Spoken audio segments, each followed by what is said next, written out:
também nessa nossa peregrinação aqui por Fronteira, nessa bela cidade, Vila, né, como vocês chamam. Vila. Fronteira, nós acabamos deparando com um exemplo muito curioso de uma empresa brasileira que veio para cá, produziu um produto tecnológico, num certo sentido, para o mercado espanhol.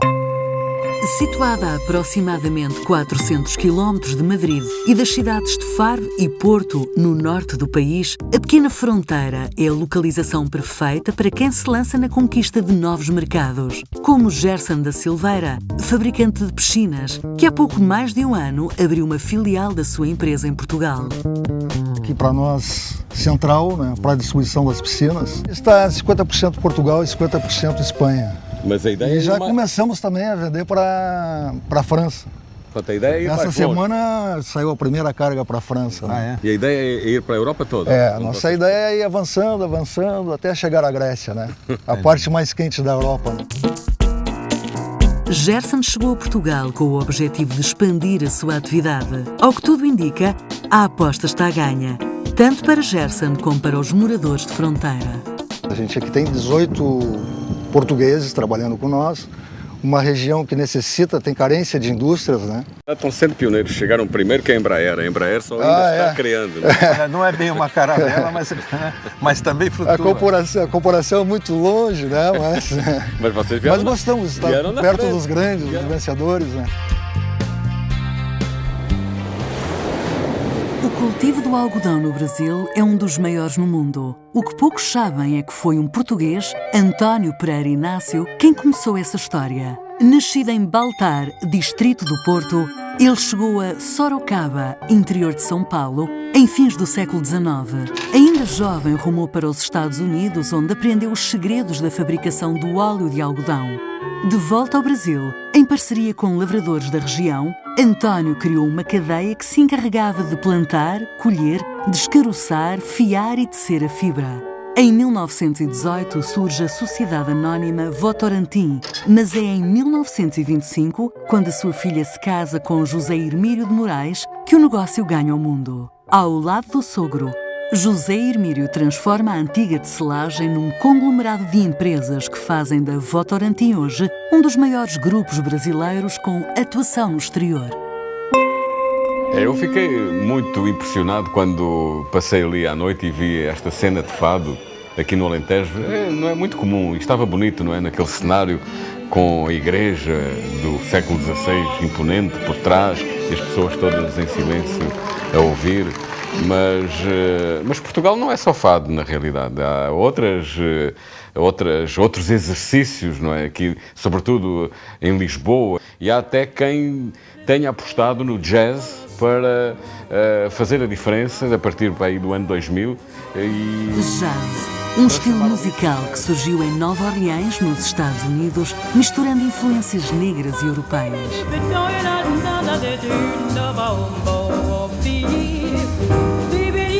Além do ritmo contagiante, uma característica dos músicos de jazz é a capacidade de improvisar.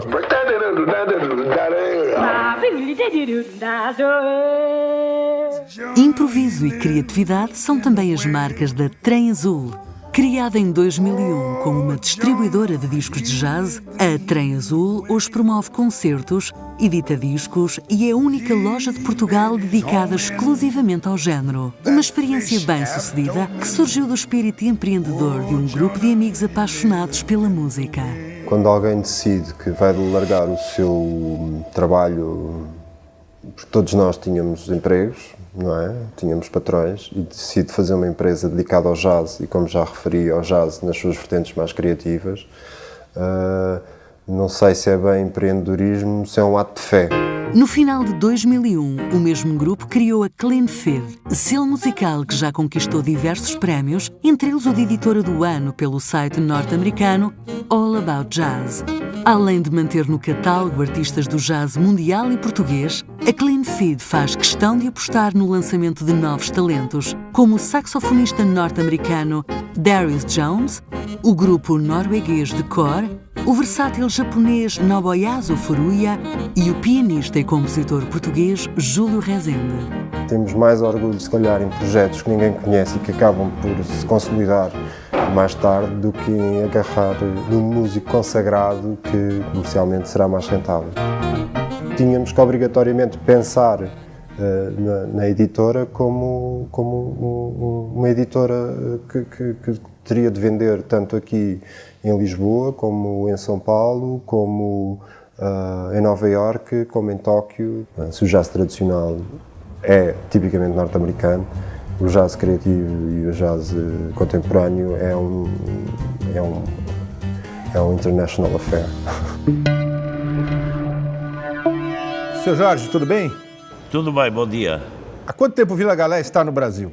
Nós concluímos e fizemos o hotel Vila Galé Fortaleza, que abriu em outubro de 2001 e que foi o nosso primeiro projeto aqui no Brasil. Qual é a maior dificuldade de se implantar um empreendimento no Brasil? A maior dificuldade é semelhante à que nós temos em Portugal, que é a burocracia, a dificuldade de aprovação de projetos. É evidente que eu, a primeira vez que cheguei aqui, me queixei da burocracia.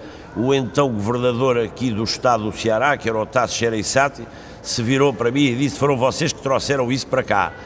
E eu também lhe respondi: mas vocês aqui aprimoraram ainda. Desenvolveram. Deram dimensão tropical, dimensão tropical. O senhor acha que mudou alguma coisa no cenário do empresariado português depois da entrada de Portugal na comunidade europeia? Eu acho que, sem dúvida, a maior parte do empresário português passou a olhar o mercado de uma forma mais global, deixou de estar confinado a um território tão pequeno como é o de Portugal. Eu diria que, no fundo, foi retomar aquilo que na nossa história foi importante, que em 1500 nós éramos mais empreendedores, éramos mais arrojados, tínhamos uma noção do espaço no mundo.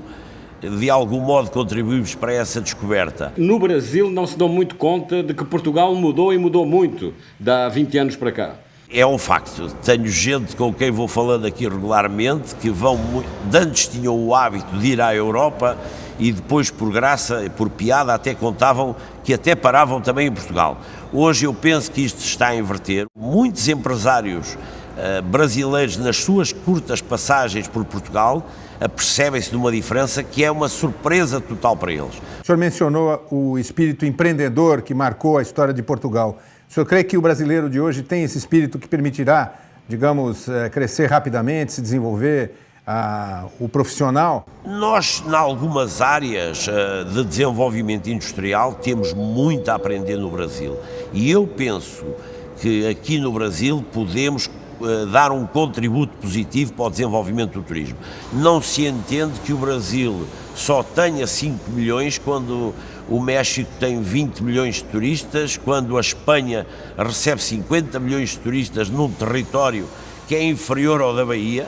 Só a Bahia é maior que a Espanha ou que a França. O Brasil tem muito para crescer na área do turismo. Ok, muito obrigado então. Muito obrigado.